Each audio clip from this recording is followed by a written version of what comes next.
बाग में सैर करने वाले लोगों ने माली से पूछा, ये शख्स रोजाना दरख्त की शाख पर बैठा होता है, इसकी क्या वजह है? माली, ये बेचारा एमबीए की पढ़ाई कर रहा था कि पागल हो गया। अब ये अपने आप को ब्रांच मैनेजर समझता है। एक जहाज जो कि अफ्रीका से कनाडा जा रहा था, उसमें एक लड़का जल्दी से उठा और बोला, हाय जैक। जहाज के सभी मुसाफिरों ने अपने हाथ खड़े कर दिए और बहुत डर गए।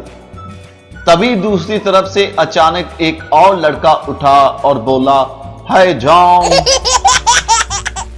माउंट एवरेस्ट पहाड़ पर चढ़ने के लिए सभी कुहपमान लाइन में खड़े थे और लोगों का बहुत रश था।